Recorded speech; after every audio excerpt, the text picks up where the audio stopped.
So, I want to take this chance to invite you for our live session this evening in our YouTube Ambassador Speaks. The session is all about sheep farming and its basics. I'm not going into details today, just how to start, how to raise the capital, how to collude with the farmers who have already started, to keep yourself started. Otherwise, I don't want to speak a lot of words. I just want to invite you, have a notebook, on the comment section, YouTube. While at our Facebook today, um, the introduction part is just on Facebook, but the whole video is in YouTube. Ambassador Speaks. Just go there. Let's engage there. The basics of what? Sheep farming. My name is Ambassador. That is what you will call me. Until the end of the lesson, I'm your teacher.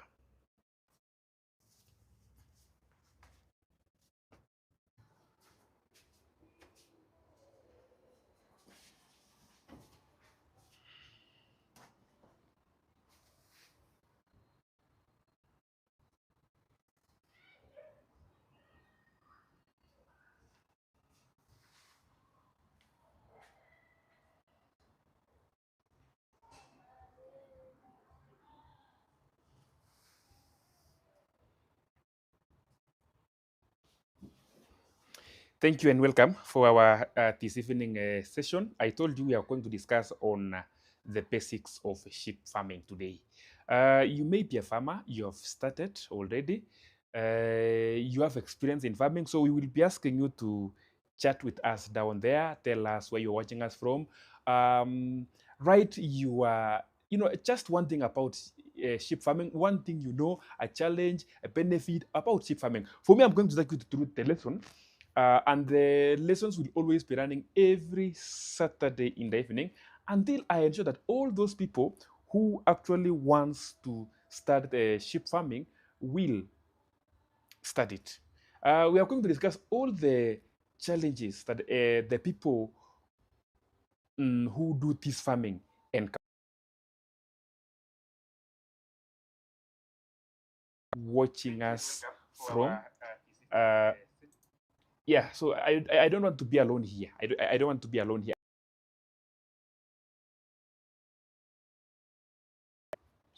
My upcoming farmer, welcome so much. I hope the audio is well. If you can hear me, kindly confirm that the audio is top notch. You can hear me. You can hear me breathing. You can hear me moving like this. You can hear the wind blowing outside there. And of course, you can get the lesson right, loud, and clear. Now, uh, pray for one thing, pray that the network behaves, because sometimes, most of the times when I'm going live, the network misbehaves. I don't know why, but this time around it has to behave. Yes, yes. So this time around it has to behave. Thank you so much. Yeah. Now, somebody asked me a question. By the way, I have been doing all this. There's so many videos I've done, but now in form of clips ndogo ndogo too, like 2 minutes, 3 minutes, 5 minutes. Uh, the longest clip I've ever done is 30 minutes. My YouTube channel, Ambassador Speaks, or also in my Facebook page. All these videos are always there. Now, clips are short things, eh? Ziko ndogo ndogo too. But now my issue is this: there are people who wants to do something. Even me, before I did it, I had to consult some people. Some people are very generous with information. Some are actually not generous with information. But as for me, I'm very generous with information concerning to what I know as far as farming is concerned. Whichever, I don't know, I will not say about it, but I will ask my people over there to please tell me what is it and how is it going to be. So my question is, where are you? I want to start by, what is the first thing to ship? What is it that you need to do? Yeah, I'm alone, and you always know that I'm alone. So I just want to see what are the people saying online there. Of course, I have a laptop here that I'm following with, but that one should not be a very big issue. Yes, yes. So wacha tutuone iko aje. How is my voice, you people of God? Yeah, I can see the voice is okay. Yeah, yeah, yeah. Sawa, sawa. So now the only thing I'm praying is that the network actually behaves. Yeah, sometimes it's a big problem, but for today, pray that this network is going to behave. Nothing is bigger than. Now, what is the first thing to farming? First thing to sheep farming. Yeah, if you want to start, where are you supposed to start? You need to do to start sheep farming. The first thing, and I've been saying this, this passion, or yeah, like you must be in this passion, or you must be having this passion, like you really want to rear sheep. Morning, and you see the sheep in its pen. During the day, you just want to enjoy seeing them walking around and grazing and eating and growing and multiplying from 20, from 10 to a number that your land can actually accommodate. You know, we have different lands. Are you together? So, do you have the passion for sheep? Now, if you have this, then everything else will follow. There are people who have come and they want to start sheep farming, and the only thing they have is money and land and capital to start. Without this, you will end up getting discouraged and saying that, Ambassador, you are a liar. I'm not a liar. Just have this passion. A passion whereby when you are told and you are in your place of work, you are told, kuna kondo moja mgonjwa, unaambia mkubwa wako, please nipatie ruhusa. Unaona the same ukiambia mtoto wako ni mgonjwa. Ni ile papa, because you know this is my child. My life depends on this. Now, the same way na mifuko. Somebody traveled all the way from Nakuru to Eldoret just to go and see a sick cow. That is the passion. Are you together? Passion comes with humanity. I will explain. Unaona ile huruma uko nayo kwa wanyama, ile unataka tu uone wakikula, ile unataka kuona wamekaa mahali pazuri, ile unataka tu kuona wakiwa afya njema. This is where now you will win this game. Somebody, by the way, I saw a photo last week in Facebook. Ng'ombe inalala kwa matope, yani nyumba yake of course iko na matope ya the west ya ng'ombe, mvua imenyesha, ni matope. Imelala hapo, na mwenye ng'ombe anakuja asubuhi anaikamua ikiwa hapo, na anaenda na maziwa, anaacha ng'ombe kwa matope. I commented and I said, this person needs to be jailed. Like, why don't we just have some mercy? Kuna mtu mwenye ng'ombe yake ama kondoo, leo ni kondoo ziko wagonjwa. Jamaa anaambiwa kondoo ni mgonjwa ama mbuzi ni mgonjwa, ana respond after how many days? 2 or 3. So anaambiwa ulisema nini? Anaambiwa ile kondoo ilikufa. Why? When you are told to do farming, or when you are supposed to do farming, have that passion. Also, concerning this, ensure that you have a veterinary who is always on standby. In fact, do this. Kuwa tuna veterinary. Nilisema in my last video that most of those guys wanaendeshanga pikipiki. Jamaa mwingine akanipigia kelele, yeye ni veterinary na akona gari. No, si kuna ubaya. I was just saying, most of them are riding motorbikes. So, like me, I had one. Right now I don't have, but I need to go back there. I need to go and look for one of them. I had one guy mwenye every Saturday, nambia miangabe 200. Hii 200 ni ya mafuta, like petrol from mahali anaishi mpaka kwangu si mbali. Hiyo ni petrol. Then I check poma afanye nini, like my condo ni part of patients wake, ni clients wake, anaangalia then ananipea advice. Ananiambia, Ambassador, 1 2 fanya ile. That's what they do every weekend. Are you together? Na si lazima if you are around. For example, mimi sikuangi around. That's why I need those guys. Lakini if today, because I'm looking forward for one day when the only job I will have is to take care of sheep. When the only job I will have is to walk around with my sheep in the forest. The only job I will have is to rear my cows and, yeah. Did we say dreaming is free? it is free indeed. So the first thing is passion. If you have passion of sheep, you have studied it. Are you together? Then somebody would ask, of course, many people would ask, what is the capital that you require to start sheep farming? I can say you can require capital, you may not require capital. It depends with what you want to do. Before I build mine, before niwajenge nyumba kubwa that most of you are, okay, that video is in this channel, you can just check on it, utaiona. Nilikuwa tu nimechenga nje, huku nje nikachenga tu structure kidogo juu. In fact nilichenga na nikakuja nikaenda place of work. So kitabu nifike home, shosh ameweka nyasi. Yeye amekatakata nyasi, my shosh. Actually she's the one encouraging me to do this work. Ameweka nyasi kila mahali.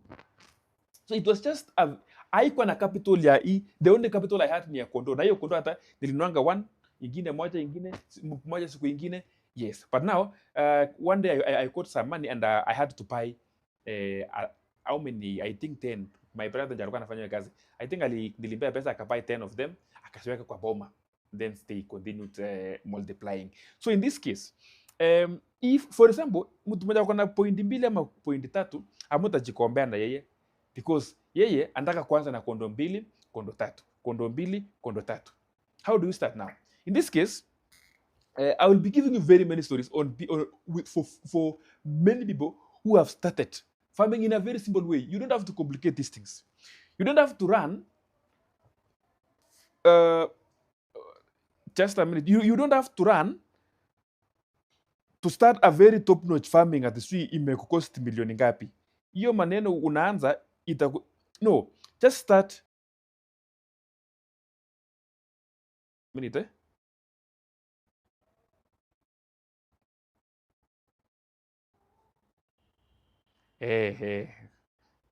Kunywa tu maji.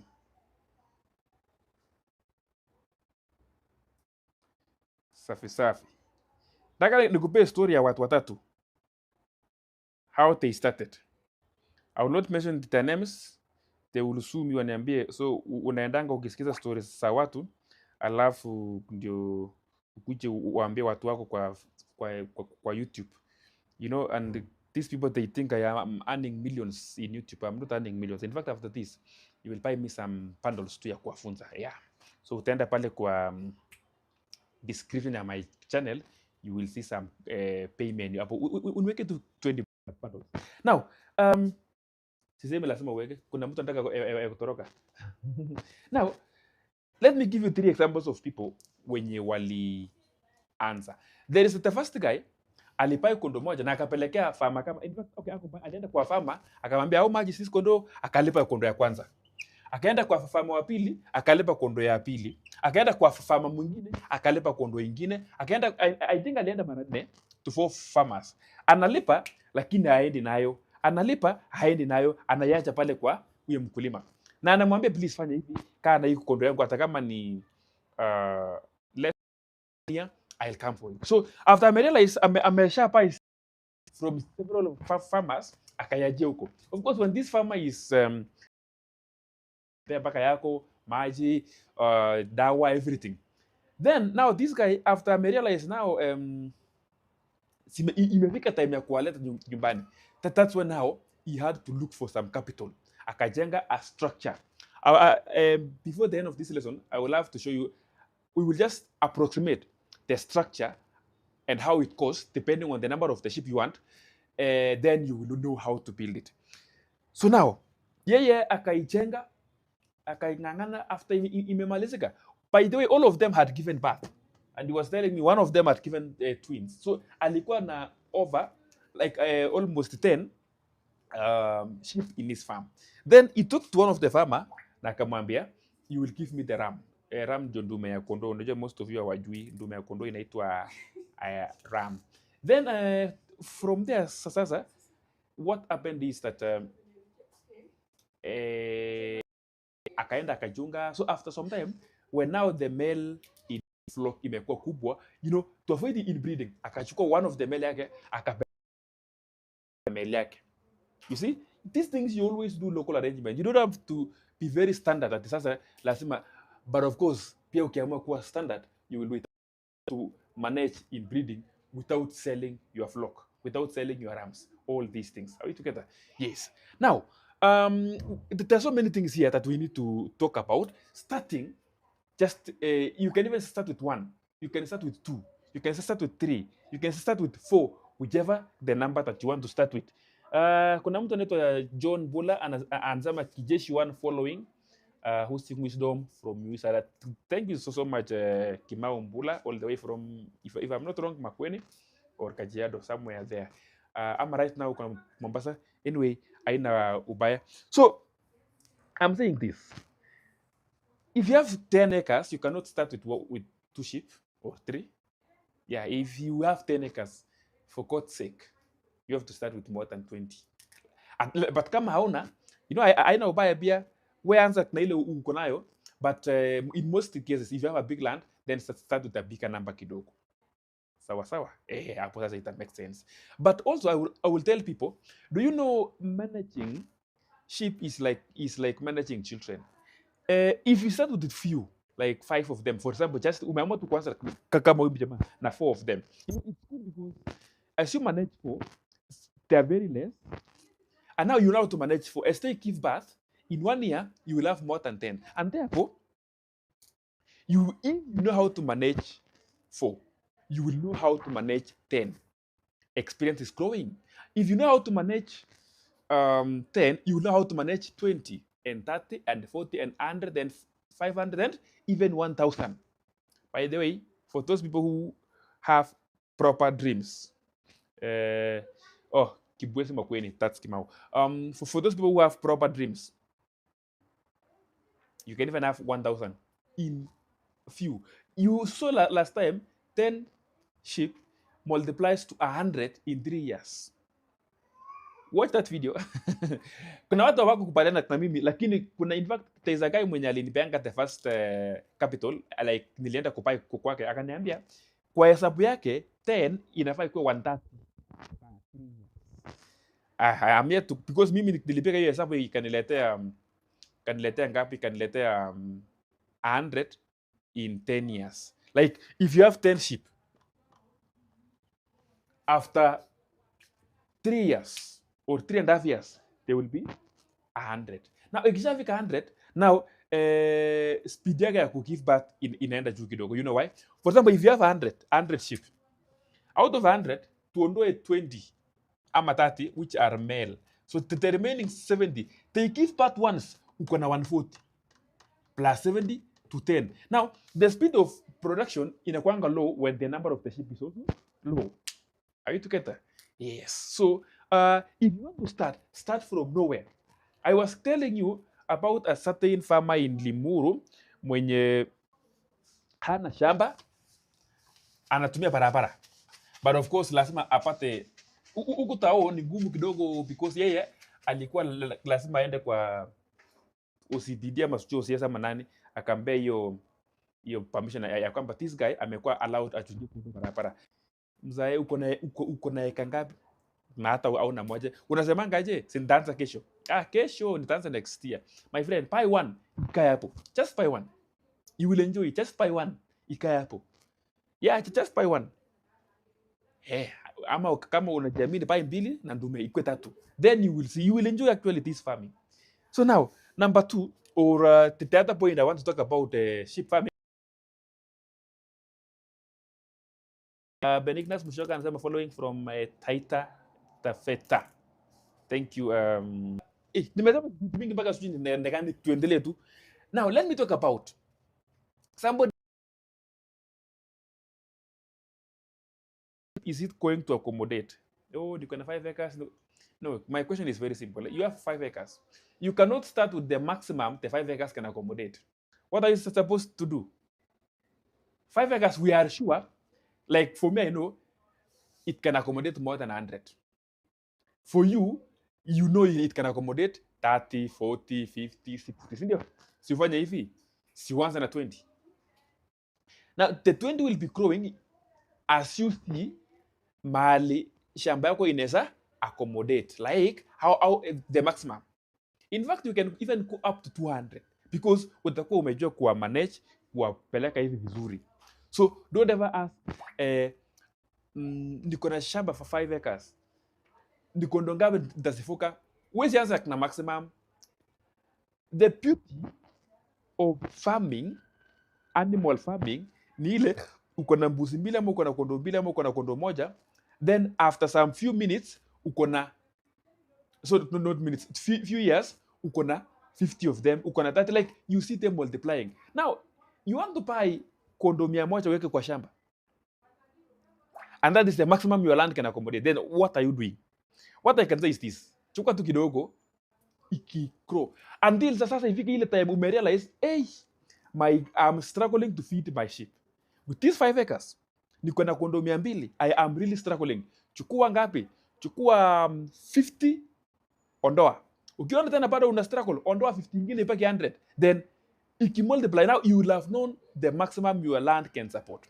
There is somebody, by the way, this is now the person who made me start this. I'm not saying I'm the best farmer. Kuna mtu anasema ameongea sana ni kama yeye ndio. No. I'm trying. Sawa. Yes. I'm saying this. Kuna mtu, please look at my calculation.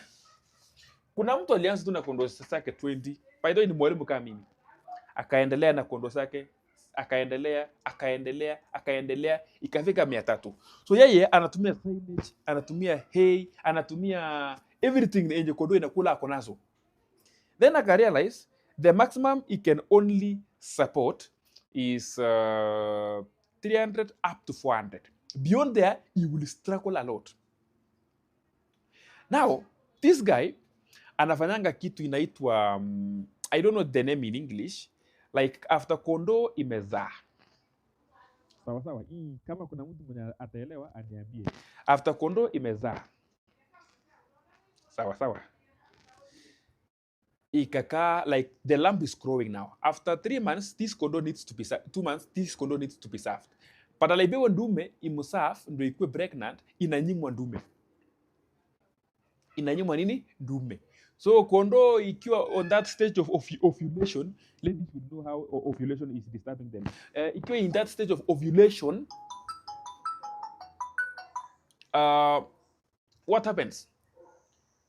Inaisha, the heat gets over, then inakaa. After the next ovulation, which I'm told ni 19 ama 21 days, inanyimwa tena mara 3 ama mara 4, depending on what they want. Sawa. Then after hapo sasa, what happens is this: kondoo inagrow, inakuwa kubwa, so inanyimwa kureproduce faster. So this guy, it's not fair it's not fair actually. This kondoo is giving birth badala ya twice per year, it gives birth once in 10 months. You know, it's supposed to be 7 months in 10 months. But of course, ukipatana na hizo kondoo, sile doba sasa kwangu huku siko kubwa because of what is being done to it. Inanyimwa justice yake. Sawa. Then this guy now akiwa na hii kondoo 300, you know what happens? It means the next year akona plus 300. You know, it's supposed to be plus 600, lakini yeye anafanyia kondoo injustice to increase the size of the kondoo. And I don't know, but for me, I don't advocate for this. But I'm only giving you the extra. So this guy is supposed to be disposing 100 sheep per year. Na ukumbuke shamba yake hata sisi kubwa, because shamba yake amefanyia, subdivide into very, very many things. Now, this guy needs to dispose, and this guy he will never sell anything less than 15,000. I'm yet to understand why. But maybe when all of us have gotten the dobas, atapunguza bei. He's always selling at 15,000. Whether you like it or not, amekuwekea pale 15,000. Even me nilifika nikamwambia, no my friend, see, mimi ndio huwa nakusaidia papers ya wanafunzi. Mimi ndio ukitaka mwanafunzi akanipungusia na 12,000 ingine akanafanyia na 10,000. No worries, sina ubaya, ni famu yake. Now, because you are a doubting Thomas, wacha tutufanya na 10,000. So hii 300 sheep fanya na 10,000, multiply na 10,000. hivi. Wacha sasa ndio kudivide. So this guy basically gets at least 3 million per year because of sheep farming alone. Alafu sasa aondoe maybe za nini, aondoe za chakula nini, but most of them anasimake from kwake. Ile kitu inafaa tu iondolewa hapa ni maybe daktari, sawa sawa. Kitu ingine maybe kuna supplements umenunua deep ya kuwaosha ndio iondoe ticks and very many other things.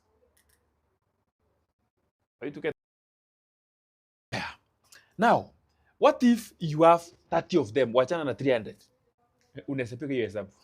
Lakini please don't usiwakatie kondoo wazae. Wacha wazae, walishe vizuri. I advocate that walishe vizuri, wanone ndio wasinini, ndio usifanyie kenye huyu jamaa anafanyia. Now, if you are a normal farmer like me, we force them. In fact, kuna chumvi fulani, there's a certain salt lick unawapea wakule, it makes them develop heat faster and they get served, they give birth again. I think that's me now. I cannot go for this.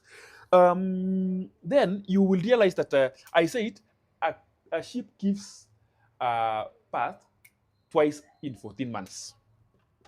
In Rwanda, you remember? A sheep gives birth twice in 14 months. That is 7 months, 7 months. You know why? The gestation period of a sheep is 5 months. Then after it may give birth in a 2 months, it acquires after again. So in 14 months, it may give birth twice. So 14 months si mbali na 1 year. Ndio maana unasikiaga nikisema in 1 year it may give birth twice. Actually, see 12 months ni 14 months. Are you together? Yeah, so get that one very clear. So kitu ingine, let me read comments ya watu fulani hapa fulani. Festus Kipkorir, good one, sir, following. Thank you so much. Johnson Mbola once again. Hapo kwa Justice Rudia, and ndairudia tutetene vizuri. Vincent Tanui, thanks for education bro. Following from Qatar. Thank you so much watu wangu wa Qatar. By the way, I have many followers from Qatar. Keep following. By the way, watu wa Qatar, nataka tufanye hivi. When you come home, come and buy land. Not Qatar alone, even Australia. We have our people in diaspora. Even when you go Canada, come home, come and buy land. After umebuy land, wewe ni wajie kazi ingine ya kukuchengea na kukuwekea kodo ndani. That will be now me doing it for you. Nikishamaliza kila kitu, now you deposit money in my account. Kwanza, before everything, I will use my capital kila kitu, as long as you have some agreement. Then after hapo, wewe sasa in fact we export. We have not even served a quarter of the market that is required. Bado tuko mbali. Sawa sawa. Yes.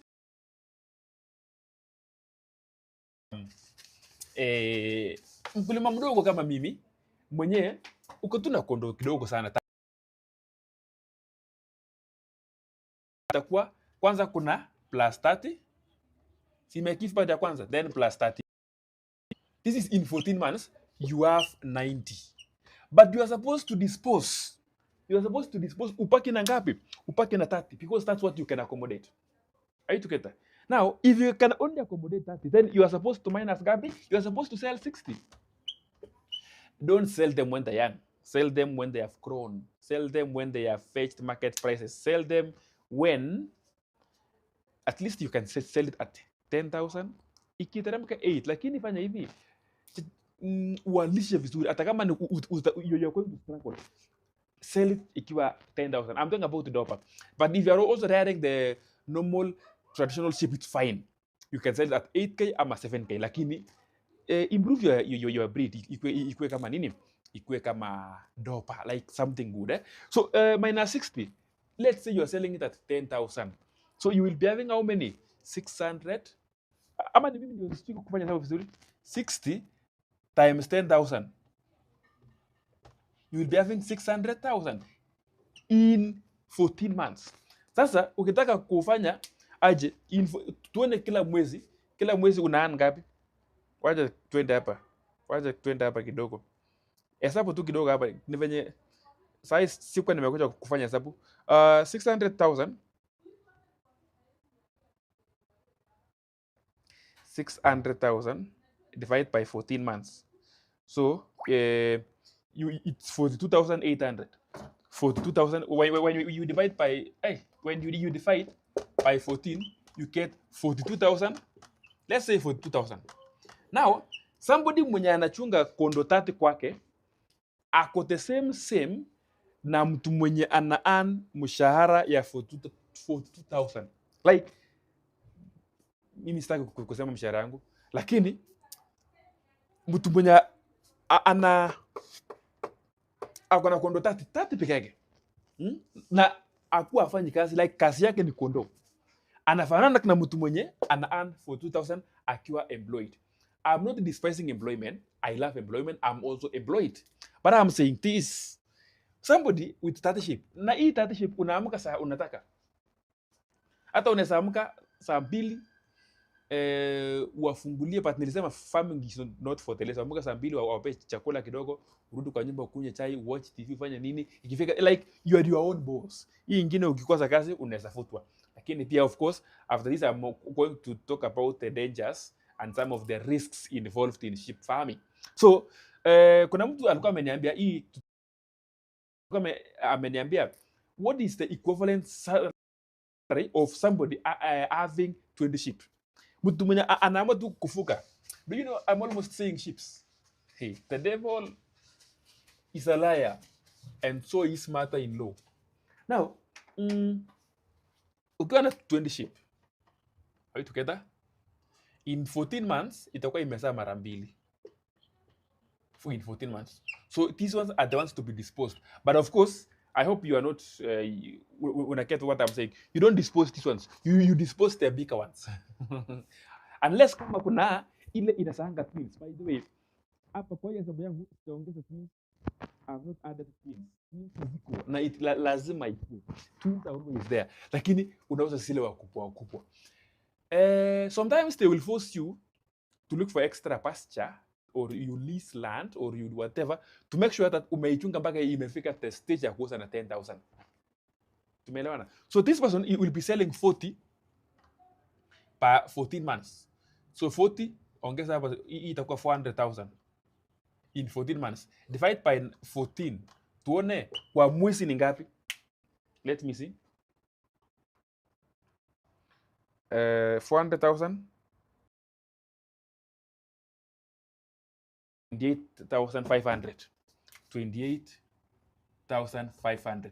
Now this is the person.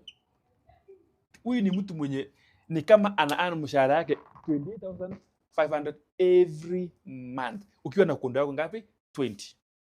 Yes, if everything goes well, if you are not attacked by diseases, if your flock is not is reproducing very well, if your flock is not attacked by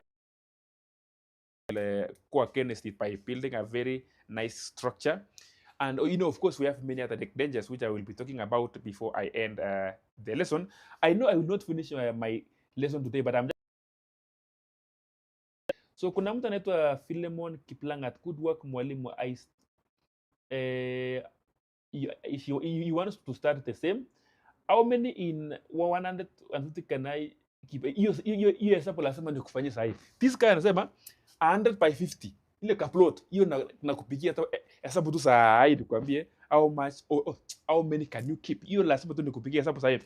And I believe shamba yako iko kando ya barabara, because 50 by 100 you will take advantage of barabara. Tumeelewana? Hiyo nayo lazima tu take advantage of. Okay, for me, if you ask me 50 by 100, how many can you keep? E20. Unaona E20? I will keep it. Wallahi, I will keep 20 for 50 by 100. And after every 1 year, I will be selling them, 20 of them. But now the problem will be, you are supposed now to keep this until they are grown-ups. You will be selling their matters. Now, you will be selling their matters and this group. Unapaka na group ingine.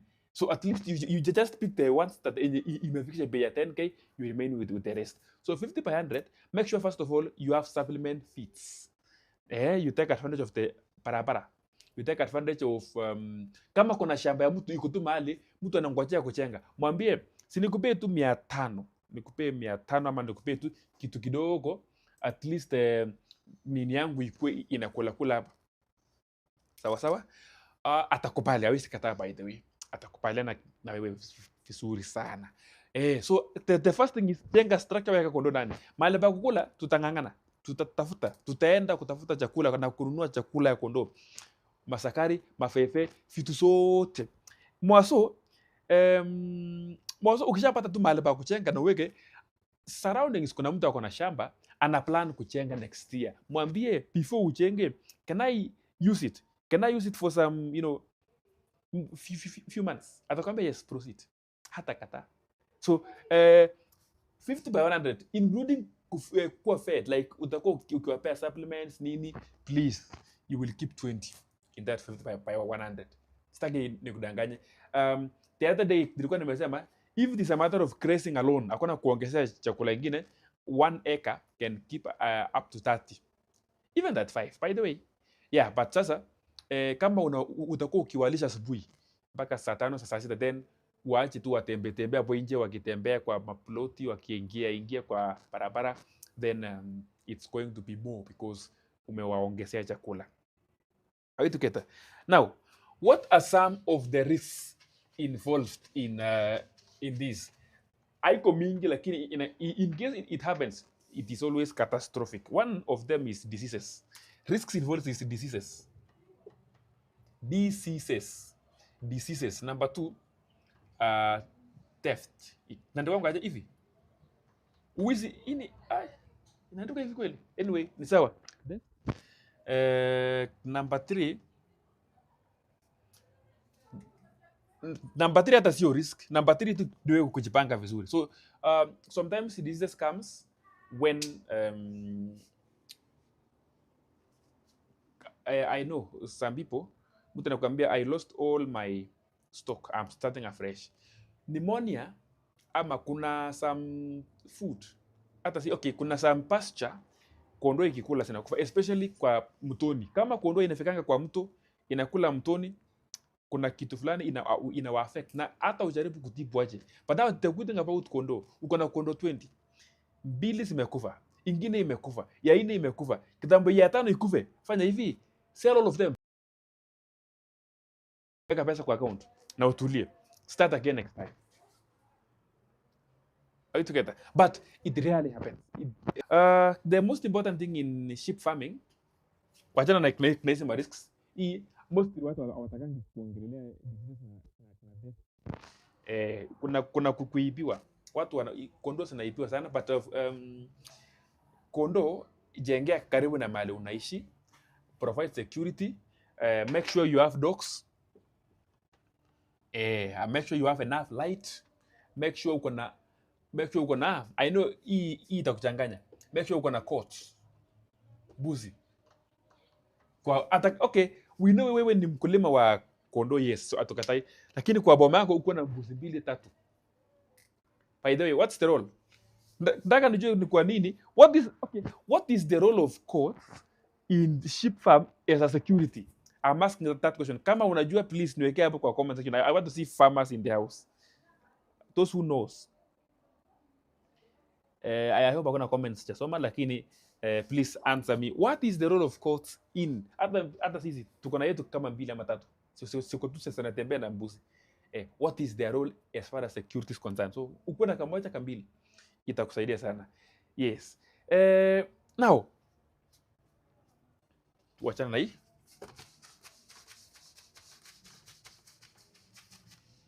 So ensure you have a grazing field. Number 1, I said in my last video that I'm here to see a farmer who does 100% zero grazing ya kondoo. I'm here to see. Even if you're doing 100% zero grazing ya kondoo, place mahali itakuwa ikitembeanga, mahali itakuwa inatembea inakula nyasi kidogo, yani the resting place. So you must have a grazing field kidogo tu, wachengee nyumba vizuri, make sure kuna mahali wanakulia chakula. Tu ploti, ukisikia mtu akisema 50 by 100, ayuko mbali na tao, enda utafute mama mboka, mwambie every day in the evening utakuwa unapitia hapo kuchukua zile vitu atakuwa amekusanya, kitunguu, cabbage, zile matawi ya cabbage, nini hizo vitu mingi, make sure anakupea, unapelekea, like you just kama tu venye watu wa nguruwe wanaenda kwa mahoteli and they request for leftovers, wanapewa. Wewe jua mahali unaenda. Hata ukienda kwa kisi yake hii nashaka kaka chakula ya okay mahindi ndio ipate unga ya kupika ugali. Mwambie tu hii inakuanga huko chini every day in the evening akuwekea mahali. Ikiwa mingi anakupigia simu unaenda unachukua at a given price. Pesa tu kidogo tu sana. You get me, like hii kitu aina formula as long as tu kuna vitu panda marakwe anashaka marakwe anawapea, like you do anything for them as long as they eat. Are you together? Let me see kama kuna mtu amenijibu. Samuel kama wanasema wako na walker so they will alert you. By the way, do you know kwa boma ya mbuzi huwezi ingia. The moment unafunga mlango hivi wanapiga nduru. They pleat. Sauti ya kondoo ni pleating. They pleat a lot. Wanapika kelele, nduru nini hizo, yes, and you will get. But kondoo, jamaa atakuja ashike kondoo ainue aweke kwa gari ama apeleke mpaka pale, akuja ashike ingine mpaka kondoo haiwezi pika nduru. Iko I don't know, that's why mtu akikutusi wewe ni kondoo. Hebu fikiria kwanza kuhusu kondoo alafu you deal with that person. Allow me to charge my laptop.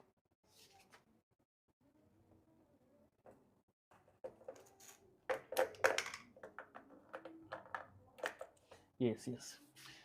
My laptop ilikuwa inaisha moto, but I'm back. Fine, everything is fine now. Now, what can I say here? Let me add some skills that you need to know as far as sheep farming is concerned. Allow me to see how you are progressing. I just want to see how you people are doing. There's a skill I want you to develop. This skill, especially for those people who want to start farming. You know why? The skill. Yes, thank you. We are doing well. Sasa nikuulize. Let me ask. Nikikupea kondoo pale nikwambie hii kondoo ni how much? Will you know?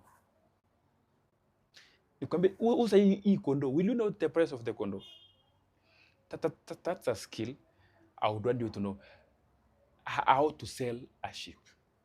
What is the price of a sheep?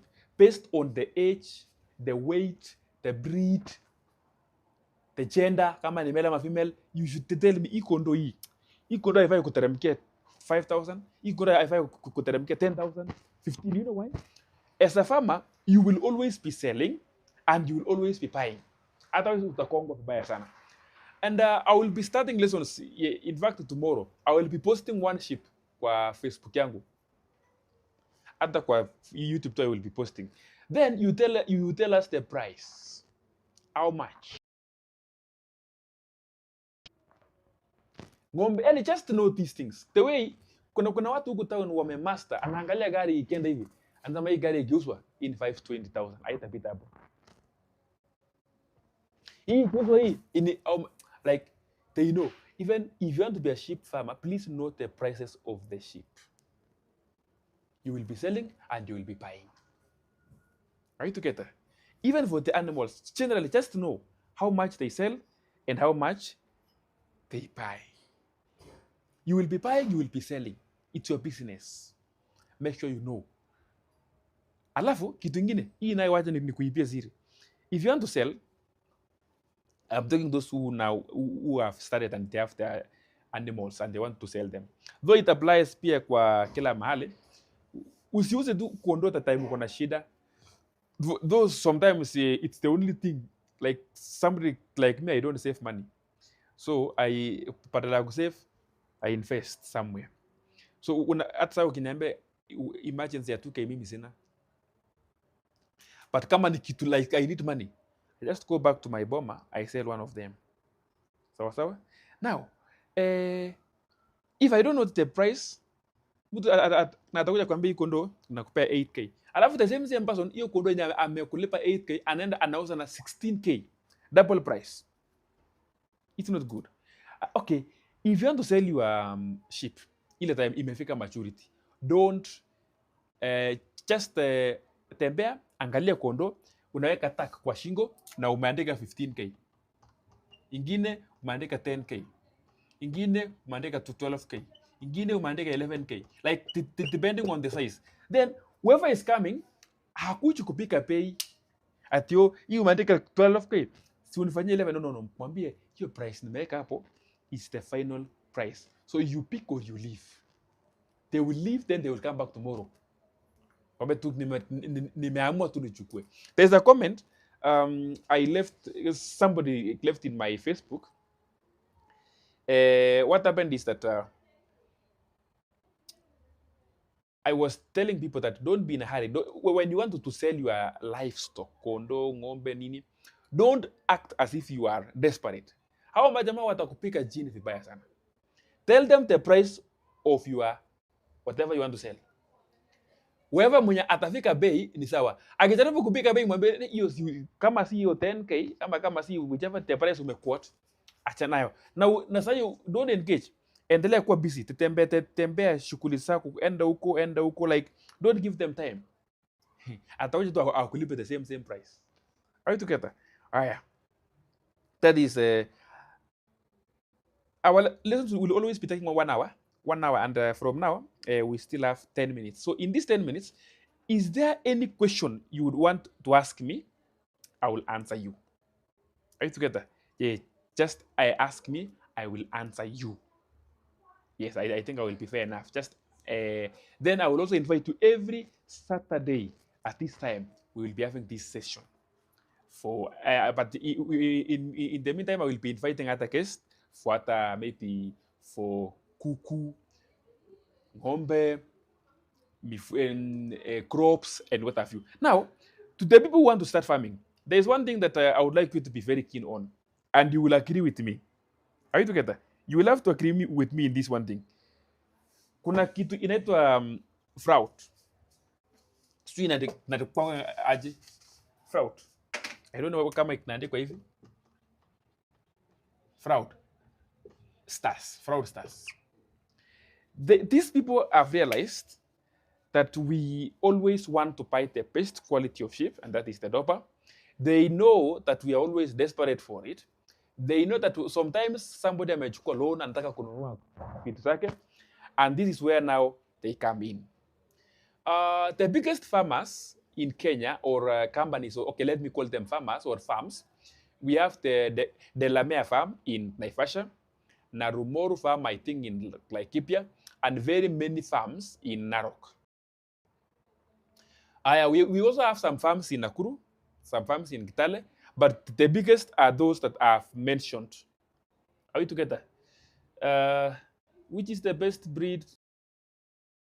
Hampshire. Timborwa, please keep Hampshire. I will explain that, but let me finish what I'm saying first.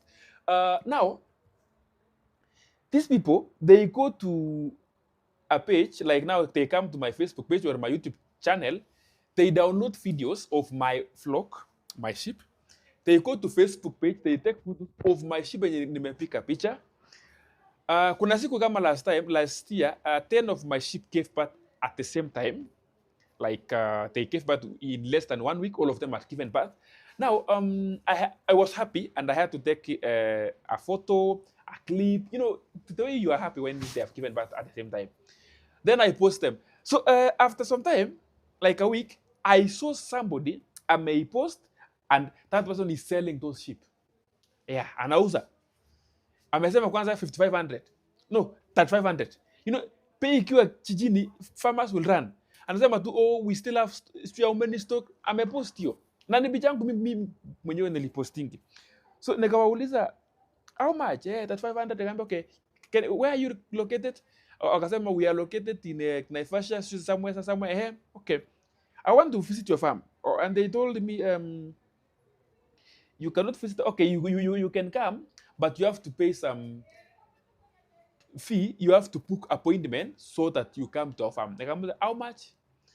Kaniambia appointment is 2,000, but ukikuja na ununue kondoo, hiyo 2,000 is part of what will be the cost price ya kondoo. So nikawauliza, what if nikuje nikifika gate nilipie kwa gate? Nasema no, we invite people at a different day, so you cannot come just today. Make sure you pay first, then we schedule a day. Kaambia okay. Umesema hii farm ni kani? they told me. Mi nikauliza, okay, I've gone to Delamere because I've gone to the Delamere farm and many other farms, and they don't ask me about these things you're telling me. At the you are saying at I have to pay the gate fee. Then from there they realize that they cannot con me, But I've met with very many people, and even today I'm sure kuna mtu amekuwa conned today, ametumana pesa ya kondo mahali, then from there simu ikazimwa. So before you buy kondo, enda mpaka kwa hiyo farm. Are you together? Enda mpaka kwa hiyo farm, angalia, ongea na wenye farm, then pay wakupay kondo. Ujaiona mtu and you are paying for it, you will be conned and you will not be happy, and you will start blaming farmers. Are you together? So those guys wenye wanafanya hizo vitu hata hawako farm, wako Nairobi, wako tu makwao. Jamaa tu amekaa tu kwake, like ametulia tu, then akaamua is going to con you. You see, take care of the same. Sawa sawa. Now, why did I say because kuna mtu ameuliza swali, which is the best breed to keep in place like Tiborua? That one is Hampshire and Merino. The two of them can do very well. Still, Doba can do it in Tiborua, but their growth will be limited. Like they will not grow very fast. The Doba does very well in warm areas. By the way, if I tell you Dobas will do well in Kitui, you will not believe me. They will do well. They do well in very warm areas. Are you together? Yeah. So that is the point. Now, next week, Saturday, I will still come and keep on our discussion on the same about sheep farming. Also, you can suggest the topics that you would want us to discuss. Otherwise, I don't have much to say for today. I will always be sticking to 1 hour lesson, because nikienda more than 1 hour ndakuwa na wakosea. Otherwise, ladies and gentlemen, my name is Alex Mayo. I decided that I'm going to educate people on small knowledge we have about sheep farming. So next week we will be talking about building, that is the shed, and acquiring the first flock. Thank you. God bless you. Don't forget to subscribe.